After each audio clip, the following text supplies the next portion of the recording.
कैसे हैं आप सब। आई होप सभी बच्चे बहुत अच्छे से क्लासेस को एंजॉय कर रहे होंगे। तो फ्रेंड्स, इसी क्रम में आज हम लोगों की इंग्लिश लिटरेचर की क्लास नंबर 21 है और आज भी मैं आप लोगों के लिए 25 मोस्ट इम्पॉर्टेंट क्वेश्चंस को लेके आई हूँ, जो कि आपके हर एग्ज़ाम के लिए इम्पॉर्टेंट है। आप उसको स्किप नहीं कर सकते। NVS examination, KVS examination, TGT, PGT, UP का है ना, और आप देख रहे हैं राजस्थान का भी जो है पेपर आपका है, और इधर आप देखिए एलटी और जीआईसी आने ही वाला है। तो इसी क्रम में हम सभी प्रैक्टिस करते रहेंगे कंटिन्यूअसली। और ये सभी क्वेश्चंस जैसे history of English literature, literary terms, figures of speech तथा सारे एज के जो भी राइटर्स और पोएट्स हैं उन सब से रिलेटेड क्वेश्चंस, उनके वर्क से रिलेटेड, बायोग्राफी से रिलेटेड क्वेश्चंस, जो भी मुझे इंपॉर्टेंट लगते हैं वो क्वेश्चन मैं आपके लिए लेकर के आती हूँ। तो आप प्लीज़ इसको स्किप ना करें, अंत तक बने रहें और मेरे साथ आंसर देने का प्रयास करें। तो चलिएगा अपने पहले क्वेश्चन की तरफ चलते हैं।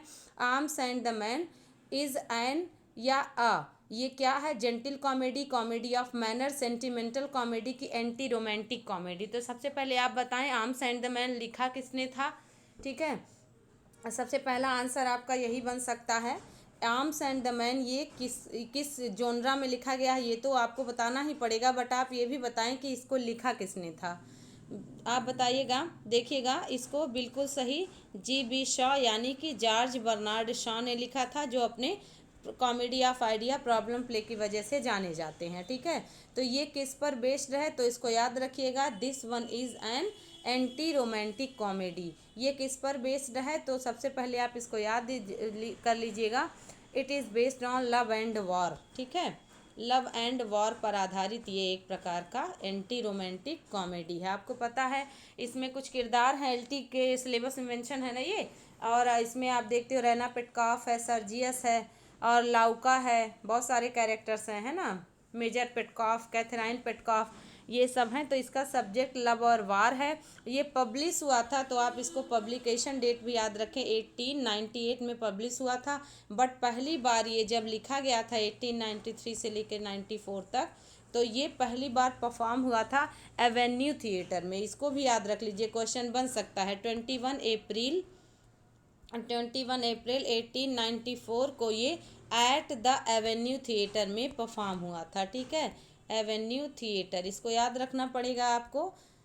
तो ये आपका जॉर्ज बर्नार्ड शॉ के द्वारा लिखा गया क्या है? ये एंटी रोमांटिक कॉमेडी है। तो मुझे लगता है इतना इन्फॉर्मेशन पर्याप्त है। चलिएगा, पहले क्वेश्चन का आंसर नंबर डी करेक्ट है। Let's come to question number second. Polonius was seen is, Polonius नाम का एक कैरेक्टर है जो कहाँ मिलता है? तो आपको ओथेलो में मिलेगा, हैमलेट में मिलेगा, या हैमलेट में, या टेम्पेस्ट में, कि किंग लियर में? आप बताइएगा। ये बहुत ही फेमस कैरेक्टर है, आप इसको जो है स्किप नहीं कर सकते हैं। तो ये बताइए ये किसके द्वारा लिखा गया है? बिल्कुल सही, ये चारों जो रचनाएं हैं ये विलियम शेक्सपियर के द्वारा लिखी गई हैं। ओके, विलियम शेक्सपियर के द्वारा। और ओथेलो, अब इसका जो 4 ग्रेट ट्रेजेडी का जो आप देखते हो उसमें HOKM हॉकम होता है, ये इसका जो है सीक्वेंस है। पहले हेमलेट आया, फिर ओथेलो आया, फिर किंग लियर आया, फिर अंत में 1606 में मैकबेथ आता है। ठीक है, तो ये हैमलेट में आता है, इसको याद रखिएगा। हैमलेट में पोलोनियस आता है। अब पोलोनियस है कौन? तो आप जानते हैं, Polonius is the father of Ophelia, और लार्टिस का पिता है, ओफिलिया का फादर है। ओके, तो इसको याद रखिएगा, पोलोनियस हैमलेट में आता है, ओथेलो में, टेम्पेस्ट में, किंग लियर में नहीं आता। बहुत अच्छे, बिल्कुल ये बहुत कॉमन सा क्वेश्चन है, बट आप ऐसे क्वेश्चंस की प्रैक्टिस तो करते रहें। अदरवाइज जब आप प्रैक्टिस नहीं करते हैं तब भी कोई भी क्वेश्चन अगर इजी भी होता है तो प्रैक्टिस ना करने से कन्फ्यूज़न हो जाता है। अगला क्वेश्चन है क्वेश्चन नंबर थर्ड। सिनायल एक ये नाम है, ये किसका नाम है? हैमलेट के फादर का नाम, कि मैकबेथ के फादर का नाम, कि किंग लियर के फादर का नाम, कि ओफिलिया के फादर का नाम? बताइएगा। ये सिनायल एक कैरेक्टर है, ये किसके फादर का नाम है? तो वैसे तो कॉमनली आपको नहीं मिलता है कि ये सिनाइल नाम का कोई कैरेक्टर आपको किसी में मिल जाए सीधा सीधा, बट आप देखिए हेमलेट के फादर का नाम सीनियर हेमलेट होता है, या जो है किंग ऑफ डेनमार्क होता है। मैकबेथ के फादर का नाम बिल्कुल सही। बी वाले बच्चे 1 नंबर फुल मार्क्स ले लें, बी वाला ऑप्शन करेक्ट है। किंग लियर के फादर का कोई नाम ही नहीं मेंशन है। किंग लियर को ही 3 बेटियों का पिता बताया गया है, कॉर्डेलिया, गोनरिल और रिगन। ठीक है, तो किंग लियर आपका आंसर नहीं होगा। और ओफेलिया के पिता का नाम पोलोनियस है, आपने देख लिया। तो यहाँ पर बी ऑप्शन करेक्ट है, बिल्कुल सही। मैकबेथ गेट ट्रेजेडी, और इसको जो है इसको टी.एस. इलियट ने आर्टिस्टिक सक्सेस बताया है, इसको भी आप याद कर सकते हैं। ओके, तो चलिएगा क्वेश्चन नंबर 4 पर चलेंगे। Vanity fair is a famous work by, vanity fair किसका वर्क है? तो पहले आप ऑप्शन देख लें, विलियम थैकरी का, कि गोल्ड स्मिथ का, या हेनरी फील्डिंग का, कि विलियम शेक्सपियर का। वैनिटी फेयर का सब टाइटिल भी पूछ लेता है, तो इसको याद रखें friends, a novel without hero. Okay, a novel without hero is the sub title of vanity fair. Okay, इसको याद रख लें। ये वैनिटी फेयर का सब टाइटिल पूछे तो अ नॉवेल विदाउट हीरो है। और विलियम थैकरी, बिल्कुल सही, ए ऑप्शन करेक्ट आंसर है, विलियम थैकरी। विलियम थैकरी का अगर आप सभी जो है एज जानना चाहें तो 1811 से लेकर के 1863 तक इनका पूरा जीवन है। ठीक है, 1811 में जन्मे हैं और जो है 1863 में इनकी मृत्यु हो जाती है। ओके, तो आप इन्हें देख लिया, विलियम थैकरी वैनिटी फेयर के राइटर है। गोल्ड स्मिथ, हेनरी फील्डिंग बिल्कुल नहीं, और विलियम शेक्सपियर तो हैं ही नहीं। इनके सारी रचनाओं को तो सभी लोग बहुचर्चित हैं। विलियम शेक्सपियर की कोई ऐसी रचना नहीं है जो भी कोई मतलब लिटरेचर का प्रिपरेशन कर रहा हो और विलियम शेक्सपियर की रचनाओं से कंफ्यूज हो जाए कि इसको इन्होंने लिखा या नहीं लिखा, ऐसा मेरा विश्वास है। तो मुझे लगता है आप भी अच्छे से तैयारी कर ही रहे होंगे। बहुत अच्छे, चलिएगा क्वेश्चन नंबर 5 पर। A Pindaric ode has 3 parts, they are. Pindaric ode के 3 पार्ट हैं, वो तीनों पार्ट कौन कौन से हैं? ये भी बहुत आसान क्वेश्चन है, बट आप इसको, जो भी बच्चे ऑप्शन से कंफ्यूज होंगे उनका श्योर हो जाएगा। आपको पता है कि पिंडारी कोड के 3 पार्ट होते थे, कौन कौन से? पिंडारी कोड का दूसरा नाम बताइए, सबसे पहले यही क्वेश्चन आपके पास है। पिंडारी कोड का दूसरा नाम बताइए। पिंडारी कोड को और क्या क्या कह सकते हैं? Classical odd. ओके, इसको यह ध्यान रखिएगा, क्लासिकल ओड। अगर आपको पिंडारी कोड ना मिले, क्लासिकल ओड के 3 पार्ट मिल जाएं, तो ये भी आपका करेक्ट आंसर होगा। तो ऑक्टेव, सेस्टेस, वोल्टा, ये तो सोनेट का हिस्सा होता है। ठीक है, सोनेट का, वो भी कौन सा सोनेट? Italian sonnets. ओके, आप इसको याद रखें। एक्ट, सीन, प्ले, ये तो ड्रामा का हिस्सा है। स्ट्रोफे, इंट्रे, स्ट्रोफे, पोर्ट, बिल्कुल सही, सी ऑप्शन करेक्ट है। मीटर, फुट, सिलेबल तो आपने पोएट्री की लाइनें जब गिनते हैं तब काम आता है। तो यहाँ पर आप देखते हैं कि क्वेश्चन नंबर 5 का सी आंसर बिल्कुल सही। पिंडारी कोड के स्थान पे अगर क्लासिकल ओड कह दे तब भी आप करेक्ट रहें। क्वेश्चन नंबर 6 देखें, नेम द ल्यूटिनेंट, या लेफ्टिनेंट पढ़ सकते हैं आप इसको। ये स्पेलिंग भी याद रखें फ्रेंड्स, स्पेलिंग एग्जाम में आता है, LIEUTENANT। अगर आपने दिमाग में बना लिया, लेफ्टिनेंट कहें चाहे ल्यूटिनेंट कहें, आपको LIEU और TENANT, तो ये एग्जाम में आया हुआ स्पेलिंग है। ओके, आगे बढ़ जाएं तो बताइएगा, name the lieutenant of Satan in the Paradise Lost. Paradise Lost में सेटन का सेनापति कौन है, या सेटन का गवर्नर कौन है? ऑप्शन मिल रहा है, राफेल, माइकल, लूसीफर और बिल्जिबब। बिल्जिबब की स्पेलिंग एग्जाम में आई हुई है एक बार। ठीक है, इसको आप याद कर सकते हैं, BEELZEBUB, ये हूबहू स्पेलिंग एग्जाम में आई हुई है। ओके, तो ल्यूटिनेंट और बिल्जिबब, ये दोनों स्पेलिंग भी याद रखें। सेटन का जो सेनापति होता है, सेटन का एक फ्रेंड भी कह सकते हैं, सेटन को सूचना देने वाला, या सेटन के बाद दूसरा मुखिया सेटन के सेना का कौन है? हेल्का, ये बिल्जिबब है, बिल्कुल सही। डी वाले बच्चे बिल्कुल करेक्ट हैं। और बाकी ऑप्शंस भी देख ले तो राफेल और माइकल गॉड के जो है सेना में रहते हैं, और जो लूसीफर है वो सेटन का ही पुराना नाम था जब इसको भगाया नहीं गया था। ठीक है, तो लूसीफर सेटन का ही नाम था, याद रख लीजिएगा, डी ऑप्शन करेक्ट है। पैराडाइज लॉस्ट आपको पता है ना, ये मिल्टन के द्वारा लिखी गई ब्लैंक वर्स में एक एपिक है, जो कि 1658 में स्टार्ट की गई थी, 1665 में कंप्लीट की गई थी, 1667 में पब्लिश की गई थी 10 किताबों के साथ, और 1674 में 12 किताबों के साथ इसको फिर दोबारा लाया गया था, याद रखना होगा। उसके बाद आपको और क्या याद रखना होगा, 7वां किताब, 7th नंबर जो बुक है वो शॉर्टेस्ट है, 7 से शॉर्टेस्ट याद रख सकते हैं, और 9th से आप लॉन्गेस्ट याद रख सकते हैं। मुझे नहीं लगता कि आपको ये भूलेगा, लेकिन अगर फिर भी भूलता है तो आप एक बार रिवीजन कर लें, क्योंकि कोई भी क्वेश्चंस आपके लिए जब आपको आएगा तो आपके लिए आसान है, नहीं आएगा या तनिक भी कंफ्यूज हो जाएंगे तो आपके मार्क्स कट जाएंगे, तो आपके लिए टफ ही हुआ। ओके, तो क्वेश्चन नंबर 7 पर चलिएगा, which language is Divine Comedy written in. सबसे पहले बताएं कि डिवाइन कॉमेडी लिखा किसने था। ठीक है, सबसे पहला क्वेश्चन यही है। मुझे नहीं लगता कि ये क्वेश्चन किसी बच्चे को ना आता हो, बट आपको जानना जरूरी है रिवीजन के पॉइंट ऑफ व्यू से। तो आपको याद है ना, दांते ने लिखा था डिवाइन कॉमेडी, और दांते का पूरा नाम भी देख लें, दांते एलिगिरी, ठीक है, ALIGHIERI, दांते एलिगिरी इनका पूरा नाम था। दांते इनकी डिवाइन कॉमेडी है, ठीक है, जिसको डिवाइनिया कॉमेडिया भी बोलते हैं लैटिन लैंग्वेज में। तो बिल्कुल सही, लैटिन लैंग्वेज करेक्ट ऑप्शन है, ठीक है। तो क्वेश्चन नंबर 7 का बी ऑप्शन करेक्ट है, लैटिन। अब चलिए और भी इसमें डिटेल जानने का प्रयास करें। 1308 में 1308 में ये स्टार्ट किया गया था, और 1320 में इसको कंप्लीट किया गया था, याद रखना पड़ेगा आपको। ओके। और इसका जोनरा जो था ये एक इपिक पोएट्री है, ये भी ध्यान रखें, इपिक पोएट्री है। ओके।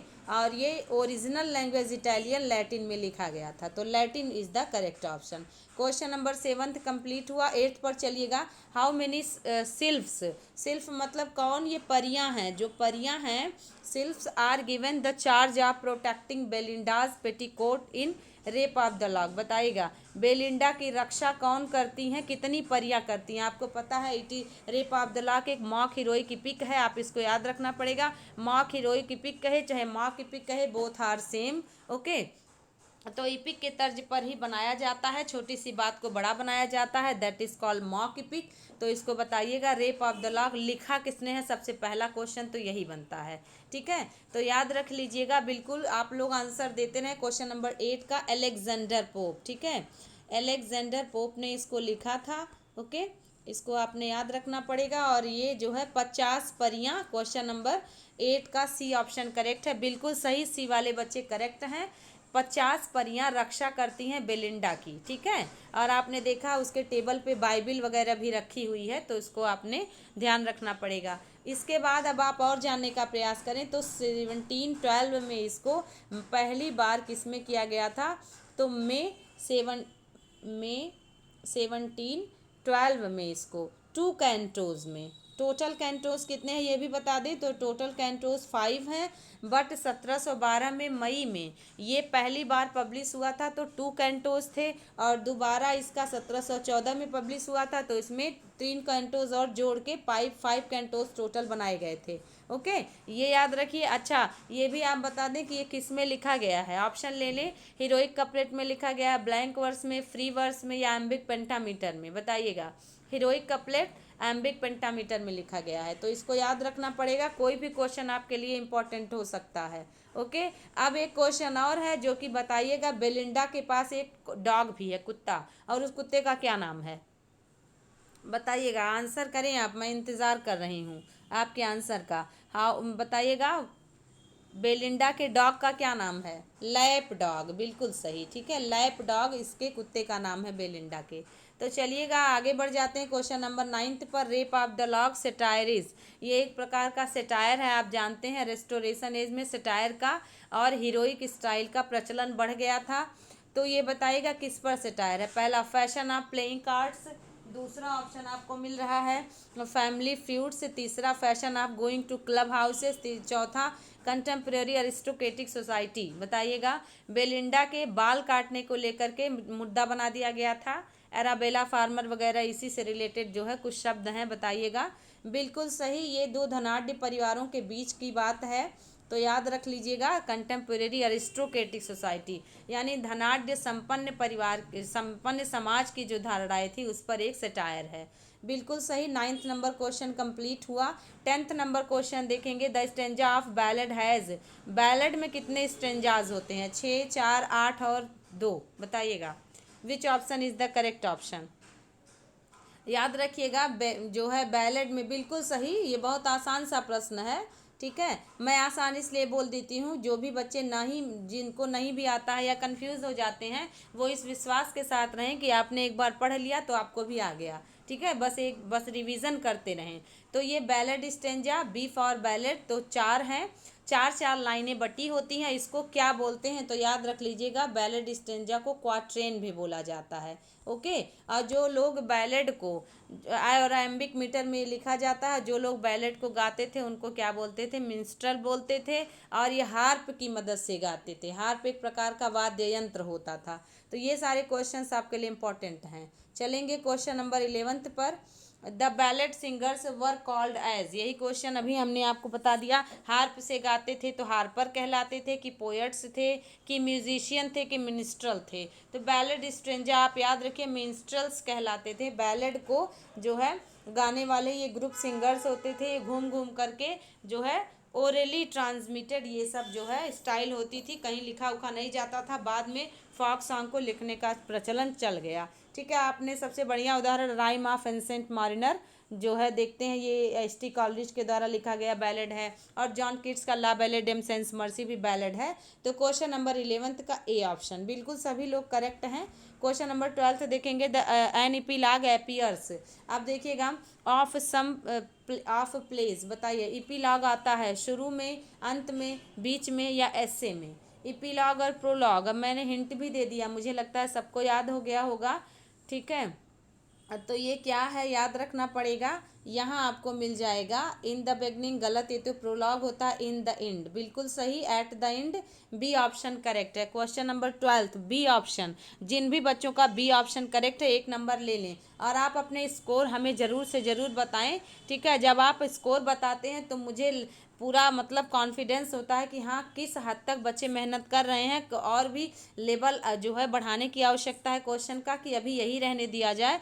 तो जब तक आप अपने सुझाव नहीं भेजेंगे, अपने स्कोर नहीं भेजेंगे, तब तक हमें नहीं पता चलेगा कि हमारे द्वारा किया गया कार्य कितना ज़्यादा आपके लिए जो है फ़ायदेमंद साबित हो रहा है। तो चलिए क्वेश्चन नंबर 13 पर चलेंगे।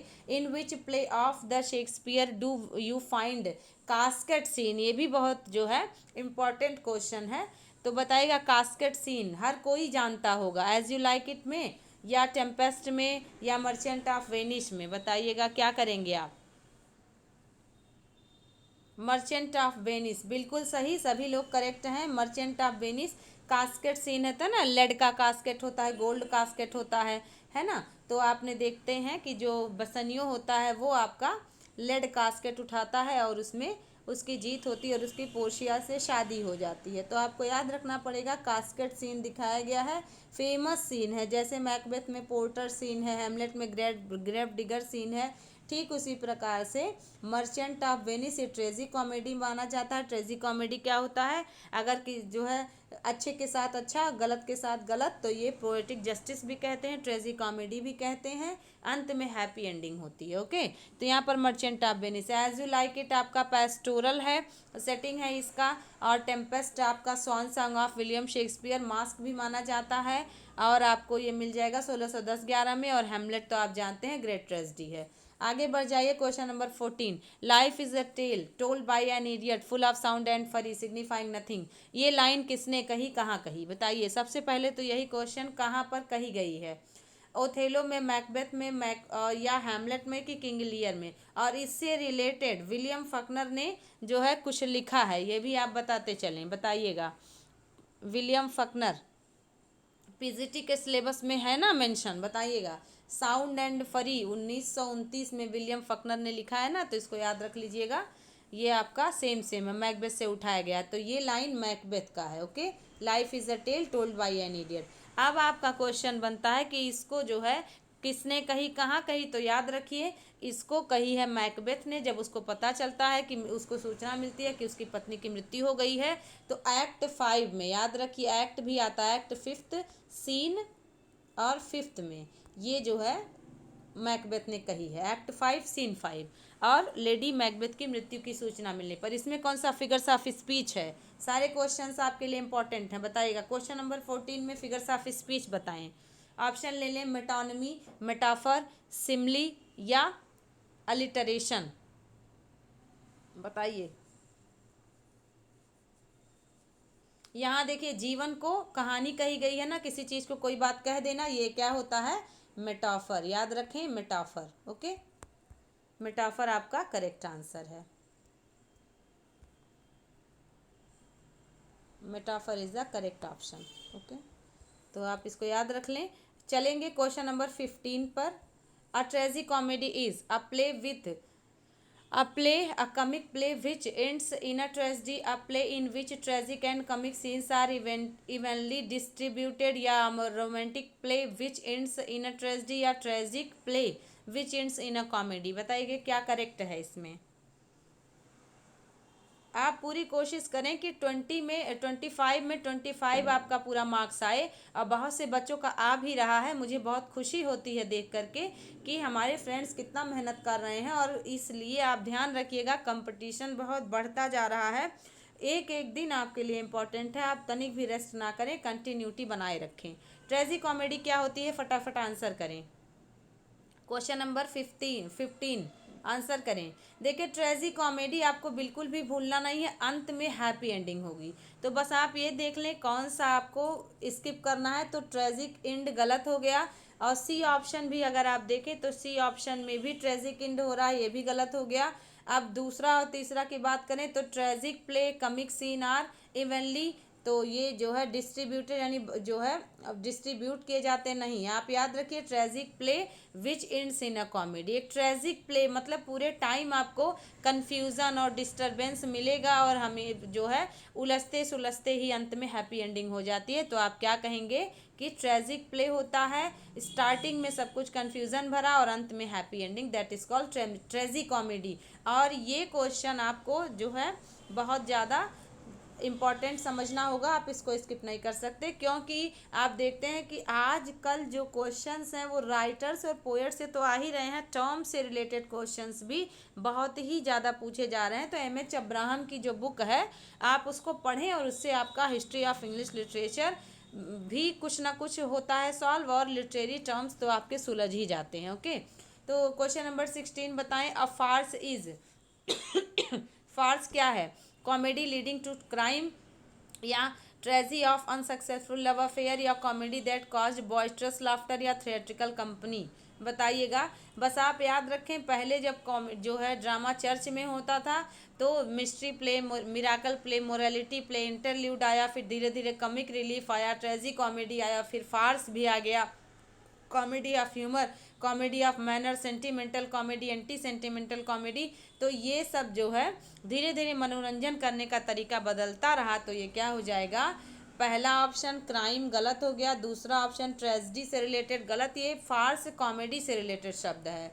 तो आप इसको यही याद रखेंगे, कॉमेडी दैट कॉजेज बॉयस्ट्रस लाफ्टर, मतलब आपको जो है बहुत ज़्यादा हंसी आए, और आपको ये फार्स में मिल जाएगा। ओके, लव से लेबर लॉस्ट आप देख पाते हैं, इसको फार्स भी माना जाता है, प्रॉब्लम प्ले भी माना जाता है, comedy of humour, comedy of manner भी माना जाता है। ठीक है, तो आगे बढ़ जाएंगे। Question number 17, Aristotle uses the term hamartia in a theory of tragedy. Aristotle ने हमार्शिया यूज़ किया था। पहले तो आप अरिस्टोटल की किताब का नाम बताएं, अरिस्टोटल की बुक का नाम और प्लेटो की बुक का नाम बताएं।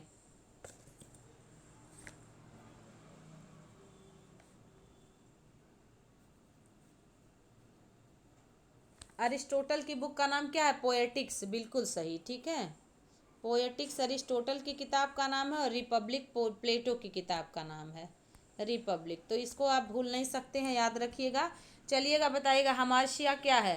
पहला देखिएगा the death of tragic hero, जो हीरो है उसकी मृत्यु हो जाए आप उसको हमार्शिया बोल देंगे, या conspiracy hatched by villain of the, या जो षड्यंत्र होगा उसको कहेंगे, या कोई weak trait in the character of a hero, कोई ऐसी कमियां जो उसके मृत्यु का या पतन का कारण बने, या चौथा बताएंगे tragic end of a play. तो बहुत ये कॉमन सा प्रश्न है, और कोई ऐसा एग्जाम नहीं है जहां ये पूछा ना गया हो। तो सी ऑप्शन करेक्ट है, बिल्कुल सही, सभी बच्चे करेक्ट जा रहे हैं। ठीक है, तो इसीलिए आप पूरे हिम्मत से बने रहें, और अंत में अपना स्कोर हमें ज़रूर बताएं।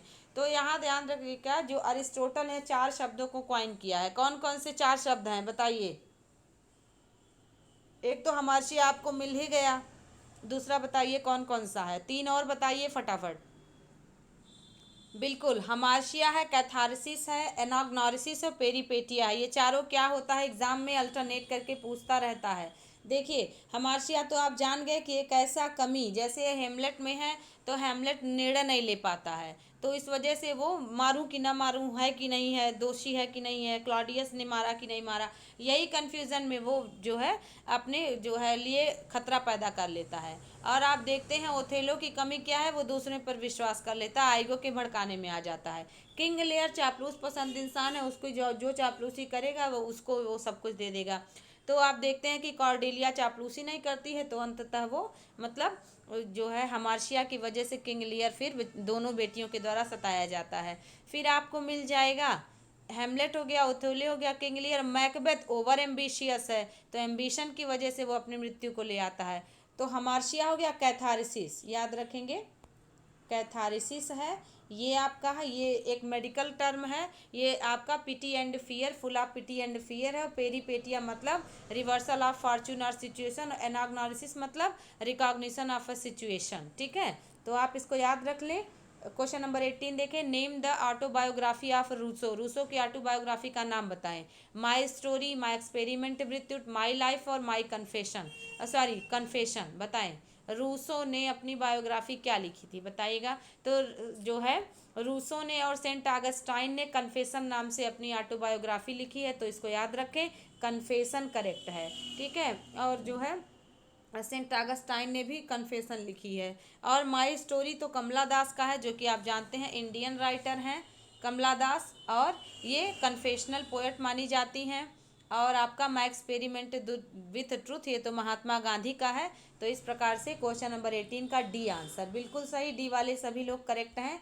Question number 19, each separate sheet of a paper in a book consisting of 2 pages is known as. बताइए एक ऐसा जो है शीट आप बताएं जो मोड़ने पे, एक बार मोड़ने पे 2 पेज खुल जाता था, 2 बार मोड़ने पे 4, 4 बार मोड़ने पे 8, ऐसे 6 बार मोड़ने पे 12, 7 बार मोड़ने पे 14, 8 बार मोड़ने पे 16। इस तरीके से जो मतलब स्टाइल थी प्रिंटिंग की, वो क्या कहलाती थी बताएंगे।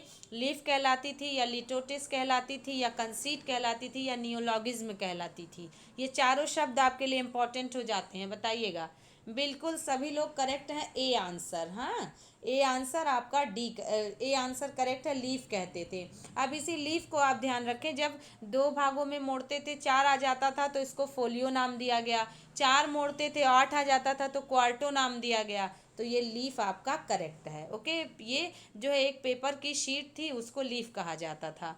अब लाइटोटिस क्या है, ये फिगर्स ऑफ स्पीच है, यानी नकारात्मक में सकारात्मक। आप कह दो I am no mean citizen, तो यहाँ पर क्या है, मैं कोई छोटे मोटे देश का जो है नागरिक नहीं हूँ, तो no mean citizen of a country. यहाँ पर नो मीन सिटीजन का मतलब जब छोटे देश का नागरिक नहीं हूँ तो यानी अमीर हूँ, तो नकारात्मक में मरे, मैं इतना गरीब भी नहीं हूँ, या है ना मैं इतना बुरा भी नहीं हूँ। ये चीज़ आप निगेटिव में पॉजिटिव कहते तो लिटोटीज होता। कंसीट तो मेटाफिजिकल पोएट कहते थे, है ना।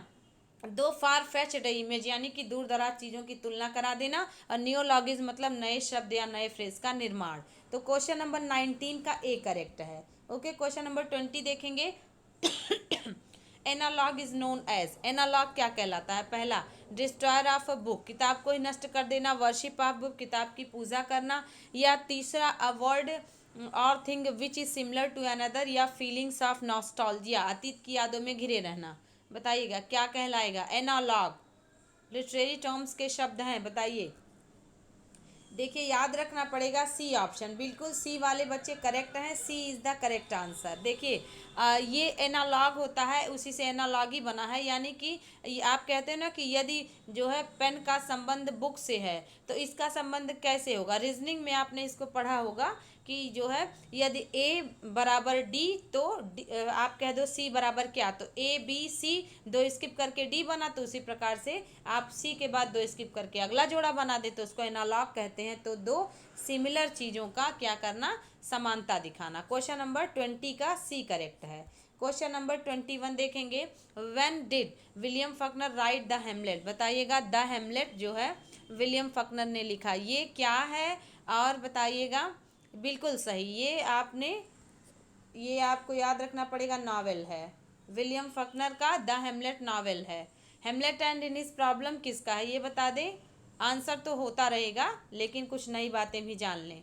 देखिएगा, when did William Faulkner right, तो इसको याद रखिएगा, बिल्कुल सही, बी वाले बच्चे करेक्ट जा रहे हैं, बी ऑप्शन करेक्ट आंसर है। 1940 में, 1940 में इन्होंने द हेमलेट लिखा था, ये एक नावल है। ओके, और Hamlet and in his problem किसने लिखा, ये बताते चलें। हेमलेट एंड हिज प्रॉब्लम्स,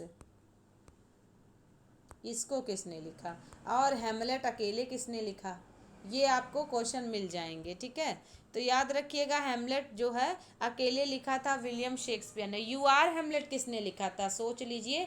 बहुत सारे ऐसे क्वेश्चंस हैं यू आर हेमलेट जो कई बार आपको मिल जाते हैं, ठीक है। आप ये मत सोचिएगा मैम इतना ज़्यादा जानकारी दे रही हैं, तो आप याद रखें। अब चूंकि माइंड में चीज़ें होती हैं तो मुझे लगता है एक बार में ही एक चीज़ से रिलेटेड चीज़ें हो जाएं, उसके बाद आगे बढ़ जाएं, ताकि बार बार आपको उलट पलट करने की आवश्यकता ना पड़े। तो यू आर हेमलेट किसने लिखा था इसको भी बता दें आप। याद रखिएगा थॉमस किड ने लिखा था, ठीक है। थॉमस किड कौन थे, यूनिवर्सिटी विट्स थे, इसको याद रख लें। और यू आर हेमलेट ही हेमलेट का सोर्स बनता है, विलियम शेक्सपियर के द्वारा लिखा गया। द हेमलेट 1940 में लिखा गया विलियम फकनर के द्वारा, और विलियम फकनर को नोबेल प्राइज कब मिला था, 1949 में। ओके, आगे बढ़ जाइएगा। हेमलेट एंड इनिस प्रॉब्लम 1919 में एक एस्से है जो कि टी.एस. इलियट ने लिखा था। उसको ऑब्जेक्टिव कोरिलेटिव जो है के आधार पर उन्होंने हेमलेट को क्या जो है फेल्योर बताया है और मैकबेथ को सक्सेस। तो चलिए क्वेश्चन नंबर 20 करेक्ट हुआ। 22 देख लेंगे। The phrase leaves dancing is an example of, बताइए नाचती हुई पत्तियां, बताइए ये किस चीज का एग्जाम्पल है। पैथेटिक फैलेसी, पन, अंडर स्टेटमेंट या सरकमलोक्यूशन, बताइएगा। पहले तो हम आपको जो है आंसर एक्सपेक्ट करेंगे आपका, उसके बाद ही हम डिटेल बताएंगे। बताइए क्वेश्चन नंबर 22 का कौन सा आंसर करेक्ट करेंगे आप। क्वेश्चन नंबर 22 बताइए। पैथेटिक फैलिसी, बिल्कुल सही, ए ऑप्शन करेक्ट है। पैथेटिक फैलिसी, पैथेटिक फैलिसी क्या होता है तो याद रख लीजिएगा, नेचुरल ऑब्जेक्ट्स जिसको आप आंखों से देख पाएँ उसमें जान डाल देना, उसको मानवीकरण कर देना, that is called pathetic fallacy, ठीक है। इसको याद रखें। अब आपके दिमाग में आ रहा होगा दो और टर्म है, कौन कौन सा, पैथेटिक फैलिसी के साथ साथ अफेक्टिव फैलिसी और इंटेंशनल फैलिसी है, इसको भी याद रख लें आप। अफेक्टिव फैलिसी क्या होता है, जब जो है कोई भी रचना लिखी जाए और उसका रिजल्ट ऑडियंस पर छोड़ दिया जाए, that is called affective fallacy. उसका रिजल्ट ना बताया जाए, उसका रिजल्ट या उसका जो मोरल लेसन है वो जनता पर छोड़ दिया जाए, वो अफेक्टिव फैलिसी कहलाता है। अपनी सोच से हर आदमी जो है जिस प्रकार की धारणा लेकर के पढ़ेगा उसका रिजल्ट उस पर छोड़ दिया जाए। इंटेंशनल फैलिसी का मतलब इरादात्मक कोई मैसेज, इरादात्मक कोई संदेश, इरादात्मक कोई थीम, कोई मोटिव, है ना, कोई मोरल लेसन यदि राइटर पहुंचाना चाहता है अपने ऑडियंस को तो इंटेंशनल फैलिसी होता है। ओके, और पैथेटिक फैलिसी आपने समझ लिया। पर्सोनिफिकेशन और पैथेटिक फैलिसी में क्या अंतर है इसको भी जान लें। पर्सोनिफिकेशन जो है पोयम की फिगर्स ऑफ स्पीच है, और पैथेटिक फैलिसी ये नॉवेल, शॉर्ट स्टोरी और ड्रामा का हिस्सा है। तथा पर्सोनिफिकेशन में आपको जो एब्स्ट्रैक्ट आइडियाज़ हैं उसको भी आप, जैसे डेथ को भी आप मानवीकृत कर सकते हैं, लेकिन पैथेटिक फैलिसी में नेचुरल ऑब्जेक्ट जो आप देख सकते हैं उसी को ही मानवीकृत कर सकते हैं। पन में एक शब्द के अधिक अर्थ हो सकते हैं, और अंडर स्टेटमेंट मतलब होता है कम, ज़्यादा को कम करना, जैसे हाइपरबोल में कम को ज़्यादा करना, वैसे अंडर स्टेटमेंट में ज़्यादा को कम करके दिखाना। और सर्कमलोक्यूशन मतलब इसको जो है पेरीफ्रेजिस भी बोलते हैं, घुमा फिरा कर बातें करना। तो क्वेश्चन नंबर 22 का ए करेक्ट है। ओके, क्वेश्चन नंबर 23 देखिएगा। Fair is my love and cruel as she is fair. इसके बाद है her brow sets frown although her eyes are Sunny. इसमें जो है कौन सी फिगर ऑफ स्पीच है। पहला ऑप्शन ले ले सर्कमलोक्यूशन, दूसरा एंटीथीसिस, तीसरा एंटी क्लाइमेक्स और चौथा मालाप्रोपिज्म। आप आंसर बताएं उसके बाद ही हम एक्सप्लेन करेंगे, आंसर करते रहें। बिल्कुल 23 का कौन सा आंसर करेक्ट होगा। सर्कमलोक्यूशन नहीं होगा, एंटीथीसिस होगा, एंटी क्लाइमेक्स और मालाप्रोपिज्म नहीं होगा। याद रखें एंटीथीसिस अब कैसे हो रहा है इसको भी मैं सिद्ध करती हूँ। देखिए एंटीथीसिस में दो क्लॉज एक दूसरे को अपोजिट में चलते हैं।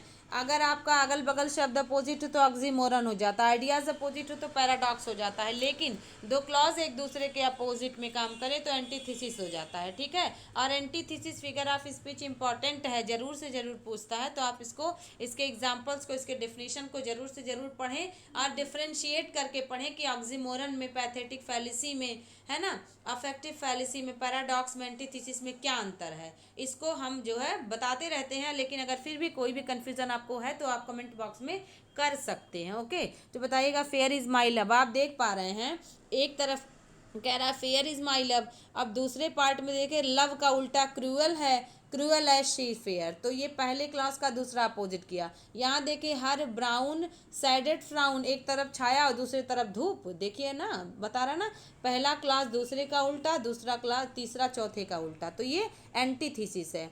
बाकी ऑप्शन देख ले, सरकम लोकेशन मतलब पेरीफ्रेजिस इसका दूसरा नाम है, घुमा फिरा कर बातें करना। एंटीथेसिस आपने पढ़ लिया, एंटी क्लाइमेक्स को फॉलोइंग एक्शन भी बोलते हैं, ठीक है। और मालाप्रोपिज्म मतलब होता है हास्यात्मक वे में किसी चीज के मिलते जुलते शब्द को बोल दिया जाए, उसके बाद जो है मात्र, जैसे आपने कोई भी मुझे लगता है हर कोई देखा होगा, भाभी जी घर पर है, आपने सीरियल देखा है, तो उसमें आप देखते हैं कि जो भाभी जी बनी है वो इंग्लिश के जगह पे कोई और शब्द बोल देती हैं, तो विभूति नारायण उसको क्लियर करते हैं, तो वो बोलती हैं सही पकड़े हैं। तो इसको आप मालाप्रोपिज्म से यूज कर सकते हैं, हास्यात्मक मैनर में एक शब्द के बराबर ही उच्चारण के शब्द पे गलत बोल देना, that is called मालाप्रोपिज्म।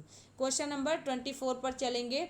Hamlet lying wounded saying says to his friend Horatio I am dead, ये क्या है? हेमलेट मरे हुए कह रहे हैं, हेमलेट घायल स्थिति में है और पड़ा हुआ है। आपने देखा था ना कि लार्टिस के जहर बुझी हुई तीर से, तलवार से हेमलेट घायल हो जाता है और फिर जो है होरेशियो से कहता है कि होरेशियो मैं मर रहा हूँ। तो यहाँ पर होरेशियो आई एम डेड, मैं मर गया हूँ या मैं मर रहा हूँ। तो बताइए ये क्या है?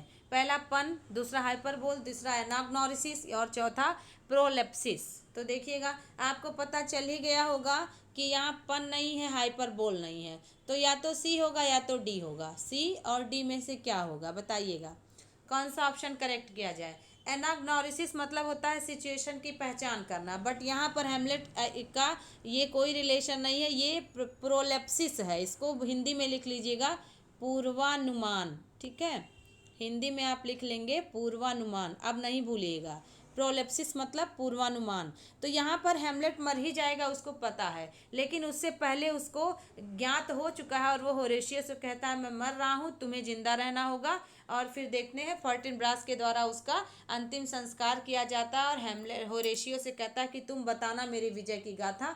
तो ये आपका प्रोलेप्सिस का ही है। अब एनाग्नोरिसिस क्यों नहीं होगा इसको भी देख लें, ध्यान रखिएगा। एनाग्नोरिसिस जो है वो सिचुएशन की पहचान की जाती है। यहाँ पर सिचुएशन की पहचान में आप एनाग्नोरिसिस का रिलेशन आप लार्टिस से कर सकते हैं। लार्टिस अंत तक नहीं जान पाया कि क्लॉडियस मुझे भड़का रहा है हेमलेट के खिलाफ, मेरा इस्तेमाल कर रहा है अपना बदला लेने में, या जो है हेमलेट के समाप्ति में मेरा इस्तेमाल कर रहा है। और उसको अंत में जब वो घायल हो जाता तब उसको याद आता है कि मतलब क्लॉडियस तो मेरा इस्तेमाल कर गया, अरे मैं तो मतलब क्लॉडियस के हाथ का जो है टूल बन के रह गया। तो ऐसी सिचुएशन की पहचान करना कि दुश्मन को आपको अंत में भापो लेकिन तब तक सब कुछ समाप्त हो जाए या होने को हो, तो वो आपका एनाग्नोरिसिस होता है। मुझे लगता है आप समझ गए होंगे।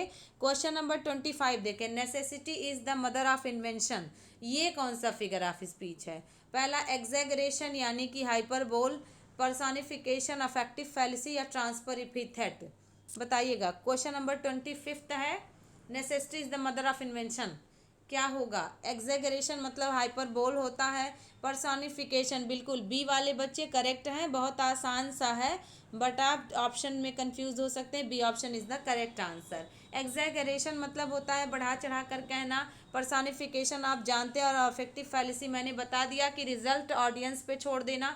ट्रांसफर इपिथेट का मतलब कि जैसे कह दे कि आई वॉज स्लीपिंग, है ना, स्लीपलेस पिलो, तो यहाँ पर पिलो को नींद नहीं आ रही है, पिलो तो एक नॉन लिविंग है, आपको नींद नहीं आ रही है ना, तो आपके साथ ये स्लीपलेस होना चाहिए था, तो स्लीपलेस को तकिए पर कर देना कि मैं बेचैन भरे तकिए पर सोया, आप बेचैन थे, तकिया तो बेचैन नहीं था, तो इसको ट्रांसफर इपिथेट बोलते हैं। इसका बढ़िया उदाहरण आपको जो है अलिजी रिटर्न इन कंट्री चर्चयार्ड में उन्होंने वियरी वे करके एक लाइन है, उसमें आपको मिल जाएगा। तो मुझे लगता है आपको सारे क्वेश्चंस अच्छे लगे होंगे। अगर कोई भी आपको किसी भी क्वेश्चन को पर डाउट हो या लग रहा हो कि इस क्वेश्चन को मैम को फिर से श्योर करना चाहिए, या फिर कैसे आपके सुझाव हैं, क्या आपने गेन किया, कितने मार्क्स आपको मिले, क्या जो है 25 में 25 आपके सही है, यदि हैं तो ज़रूर से ज़रूर मुझे खुशखबरी बताएं, या आपके जो एक दो क्वेश्चंस कम हैं उसको आप ध्यान दें, और क्वेश्चंस का लेवल कैसा है ये तो ज़रूर आप लिखें, और जो है और कैसा आपका अनुभव चल रहा है वो भी बताएं। Thanks a lot, thank you so much.